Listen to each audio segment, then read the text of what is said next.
అప్పుడే తప్పించుకొనిన వారిని పోకిరి చేష్టల చేత మరలు కొలుపుచున్నారు. వీరు మరలా వాళ్ళను మరలు కొలుపుతారు.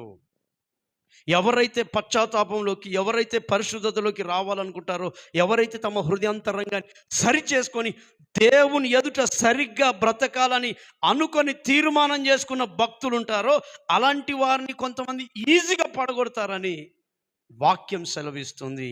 వారే దుర్మార్గులు, డంబపు మాటలు చెప్తారు, శరీర సంబంధమైన దురాశలు కలిగిన వారు.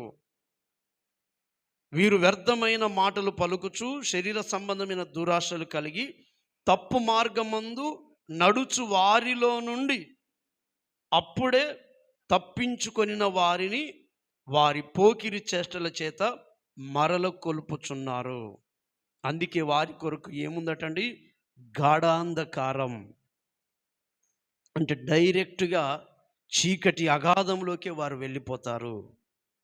దుర్మార్గులకు అకాల మరణం ఉంటుంది, దుర్మార్గులకు అంతం ఉంటుంది, దుర్మార్గులకు భవిష్యత్తు ఉండదు. ఇప్పుడు యూదా 13వ వచనం చదవండి. తమ అవమానమును నురుగు వెళ్ళగ్రక్కు వారై సముద్రము యొక్క ప్రచండమైన అలలుగాను మార్గము తప్పి తిరుగు చుక్కలుగాను ఉన్నారు. వారి కొరకు గాఢాంధకారము నిరంతరము భద్రము చేయబడి ఉన్నది.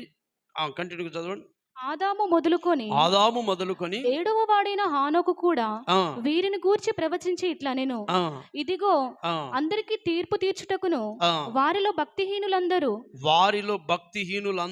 భక్తిహీనముగా చేసిన వారి భక్తిహీన క్రియలన్నిటిని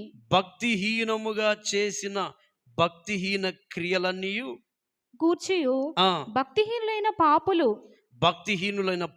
తనకు విరోధంగా చెప్పిన కఠినమైన మాటలన్నిటిని గూర్చి. చూడండి, ఇక్కడ దేవుడు అన్నిటిని తీర్పులోకి తీసుకొస్తాడు. భక్తిహీనమైన మాటలు, భక్తిహీనమైన క్రియలు, భక్తిహీనమైనటువంటి పాపులు మాట్లాడిన ప్రతి వాటిని గూర్చియు వారిని ఒప్పించుటకు ప్రభువు తన వేవేల పరిశుద్ధుల పరివారముతో వచ్చును. భక్తిహీనులను ఒప్పిస్తాడట. వారు మాట్లాడిన మాటలు, వారు చేసిన క్రియలు, వాటన్నిటిని బట్టి దేవుడు ఒక రోజున వారి నోటి చేత ఒప్పింపజేస్తాడు. ఒప్పింపచేసి వారు చేసిన క్రియలను బట్టి వారిని గాఢాంధకారానికి పంపిస్తాడు. అంటే భక్తిహీనులకు మూడోదిగా ఏముండదండి? భవిష్యత్తు ఉండదు.